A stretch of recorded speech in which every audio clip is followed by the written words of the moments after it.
She hasn't even started.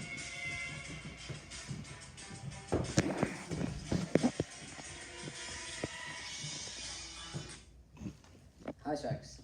So my product is the Skadoosh. You gotta use the computer. So this is what it looks like. This is what it looks like. So basically, I can't.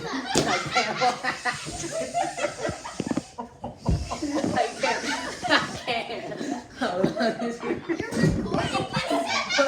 second. Hold on. Oh yeah, no, we don't stop recording. Don't stop. Can we restart? No. Come on, we'll cut it. We'll cut it. No, we won't. Oh my gosh. Okay. So this is my product. So I'm asking for $100,000 for 10% of my company. So the Skadoosh essentially basically gives you a jump boost. So when your feet go like 6 or 7 inches off the ground, the distance sensor sends a signal to the air canisters to fire, giving you basically a jump boost. Oh. So the system has several precautions in place to prevent injuries. First of all, there's an off switch. Also, if one of them is fires, since the shoes are connected by Bluetooth, the other will always fire, preventing you from like one of them firing and you going like this. So finally, if the customer plays an extra $67, we change the code to delay the air boost, giving you a real life double jump. A little bit about me. So I'm 20 years old, Yeah, okay. and as you can see, I don't really look like it. So whenever my friends are playing basketball, they invite me to come, and every time I decline, afraid of being laughed at, because I can't dunk and barely land a shot. That's one of the main reasons why I created this product, to help shorter people, or just people who have a bad vertical, feel like they can play basketball or anything jumping related without being embarrassed. So my positioning statement is that to a customer who wants to jump higher without any bulky equipment, our shoes are the perfect choice. Our Skadoosh are lightweight, easy to walk in, don't stick out, and are comparatively cheap to any other products similar, such as trampoline shoes or jumping stilts.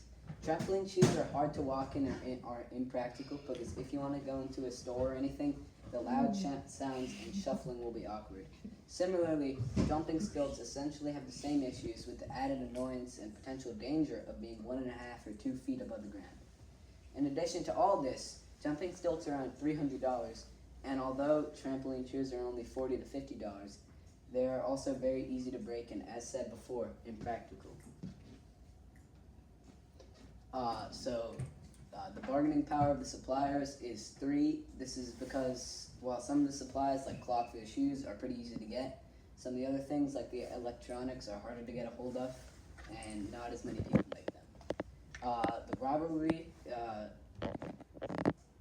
rivalry is low because even though there are footwear that make you jump higher, as stated earlier, there are many issues with them. So the bargaining power of buyers is 2. This is because this is essentially one-of-a-kind product. So buyers have nothing else to compare it to. So they'll think $125 is a good price. The threat of new entrants is 3. This is because while this is not that hard to replicate, and even though we have a patent pending, people will still most likely be able to find loopholes. The substitutes, the threat is 4 because the substitutes are any normal shoes, such as Nike or Adidas, so the total threat level is 14.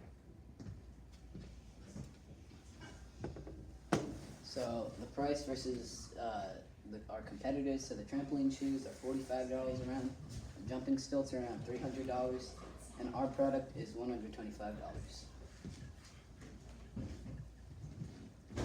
So we've been selling for about 1.5 years since January last year, and the total for last year in revenue was about $975,000. And in the first half of this year, we have made around $650,000. If things stay the same as they are, we expect to grow about $800,000 next year, 1.2 million the following year, and 1.6 million the third year. So the base shoe cost, just like the shoe itself, is $20. The 4 air canisters is $12. The sensor, like the distance sensor, is $25, and the wiring is $10. So that total like adds up to about $70. So we jacked up the price a lot because, as said before, there's nothing else really to compare it to, and since it literally lets you jump higher, people will want it. So, marketing, we've been having success getting on online stores such as Amazon, so we're trying to get into major retail stores such as Walmart and other major stores such as Target and Costco, and shoe stores across the country. However, this has been quite difficult since shoe stores aren't used to handling their products with care, which our shoes don't need. However, it's good to have that precaution in place because we don't want the product damaged before it reaches the consumer. Plus, with other shoe brands dominating the market, such as Nike and Adidas, and since our product is the first of its kind, we're having trouble gaining credibility. As said, we have a design patent pending and a trademark. So the customer profile is upper middle class or higher, and people who care about more than just basic necessities, and about 4, 6, or 7 people in the family. And then people who have free time to actually enjoy using it. People who are short and they want to dunk. Pretty much anyone who has money to waste. And this is the market research. So we had about 6 people. 6 or 7 people? Yeah. About. Oh, because it's not off your. Oh, wait. Oh, it's fine. It's fine. And yeah, so I'm seeking $100,000 for 10% of my company. Okay.